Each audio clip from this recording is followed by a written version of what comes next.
A favor to my boss. Chapter 1, Mr. Simmons. Emma's POV. I paused and took a steadying breath before knocking on my boss's office door, unsure what kind of mood I'd be facing today. Who is it? His sharp reply gave me all the answer I needed. It's Emma, I replied. Sorry.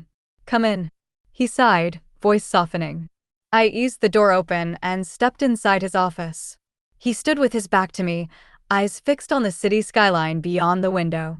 I crossed the room toward his desk, the sound of my heels echoing in the quiet space. He finally turned his chair around to face me. The exhaustion on his face said everything.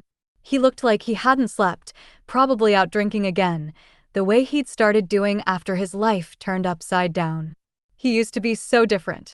Everything changed about 6 months ago, after his wife left him for someone he barely even knew. Since then, nothing about him had been the same. How are you feeling today? Is there anything I can get for you? I asked. You know, just the usual misery on a new day. Coffee and some painkillers would be a good place to start, he responded. Of course, sir. I managed a gentle smile. I was just about to leave his office and get what he'd asked for when his voice stopped me at the door.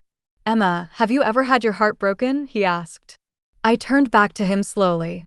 He looked so defeated, all the old confidence gone. There was a time when he used to light up every room, laughing loud, never short on charm. Now he only seemed empty, drifting from one meaningless night to the next. The hope he used to carry had faded, replaced by something heavy and dark. Yes, I answered quietly. How did you get over it? He asked. I don't think I ever really did. You just figure out how to live with it. I hope you'll meet someone who can take that pain away, even if it feels impossible right now, I muttered. That's not very encouraging. He let out a heavy sigh, fingers pushing through his dark hair. Unfortunately, it's just part of life, sir, I replied softly. I guess you're right. Anyway, that's all. You can go now. His voice was flat, emotionless. I nodded and stepped out, heading to the staff room to get his coffee. The other assistants were gathered around, giggling as they gossiped about Mr. Simmons. Was he any good? I've heard he's amazing in bed, Brenda Martell asked, flashing a sly grin. Oh, he's excellent, Eloisa Jones said with a laugh. I rolled my eyes at their conversation. They acted like he was some kind of prize, but he needed to pay attention to his work, not keep wrecking things for himself. I might have been the only one in the building who never looked at him that way.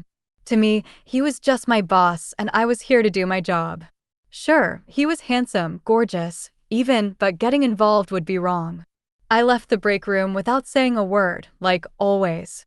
I didn't really talk to the others or get involved in their games. Most days, I spent all my time with Mr. Simmons, handling whatever he needed. When I returned to his office, I knocked lightly and waited for permission to enter. He was already on the phone when I came in. I set his coffee and painkillers on his desk and started to head out, but he reached out and motioned for me to wait. Okay, Mom, I'll be there. He let out a long sigh, rolling his eyes before ending the call. Then he turned his attention to me. Emma, can you sit for a moment? I need to talk to you about something, he said, his voice more serious than before. I took a seat across from him, trying to hide my nerves. He leaned back in his chair, his eyes fixed on me in a way that felt almost searching. Did I do something wrong? I asked quietly, worry creeping in. No, it's not that. I need a favor. You've been working with me for 2 years now, right? He questioned. I nodded, keeping my gaze steady. We work well together, don't we? He continued, and I nodded again. There's a level of trust between us, right? Yes, of course, I replied, feeling the weight of whatever he was about to say hanging in the air between us. I need to ask you a big favor, he said, and for a second, his voice wavered. He seemed almost nervous about whatever he was about to ask. A favor? What sort of favor? I asked, curiosity mixing with confusion. I need you to be my date for the gala on Saturday, he said, blurting it out like he wanted to get it over with. His date? Did he really just ask me to be his date? I blinked, not sure I'd heard him right. Your date? Why me? You have plenty of other employees who'd be thrilled to go with you, I replied, struggling to hide my surprise. That's exactly why I'm asking you. You're not like the others. You don't look at me the way they do. I need someone who isn't trying to seduce me, someone I won't end up in bed with by the end of the night. Just one night, Emma.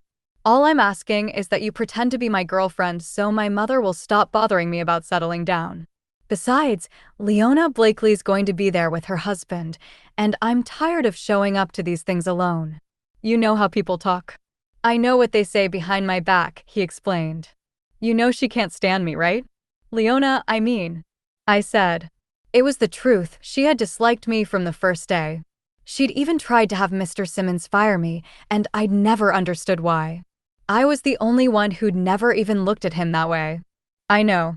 That's actually another reason I want you there. It'll get under her skin, he replied, his lips curving in a wry smile. I never understood what her problem was. She's always hated me, but I never gave her a reason.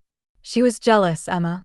She convinced herself that you were the one woman who could pull me away from her, the one who'd make me have an affair, he said. Why would she think that? Anyone could see you loved her more than anything. You treated her like she was the only one in the world. Why would she even imagine you'd have an affair, and with me of all people? I was never interested in you that way, I remarked. Because you're more beautiful and more elegant than anyone else here. And we spent so much time together. You saw me as much as she did, he said, his voice dropping a little. I heard the strain in his words when he talked about her. I would never understand how she could leave him after everything he did for her. He gave her all his love and loyalty, and she still walked away for someone who wasn't even half the man he was. I had nothing against the new man, but Brandon was on a different level, not just in looks, but in every possible way. Anyway, about this gala party, would you do me the favor and come with me? He asked, clearing his throat. Mr. Simmons, I really don't know if that's a good idea. Please, Emma?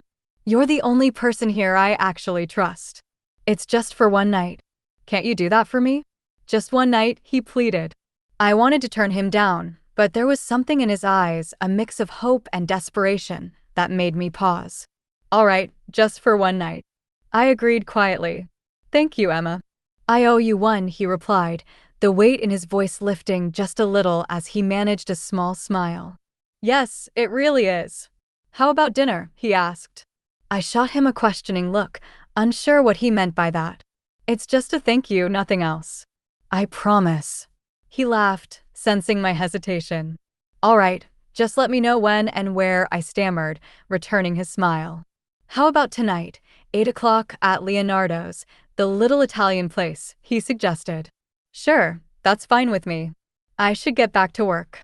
Let me know if you need anything else, sir, I muttered, standing up. I will. Thanks again, Emma. He smiled warmly. I nodded and stepped out, heading back to my desk, knowing I still had a pile of work to get through. If anyone saw Mr. Simmons and me together outside of work twice in 1 week, it would only fuel the rumors.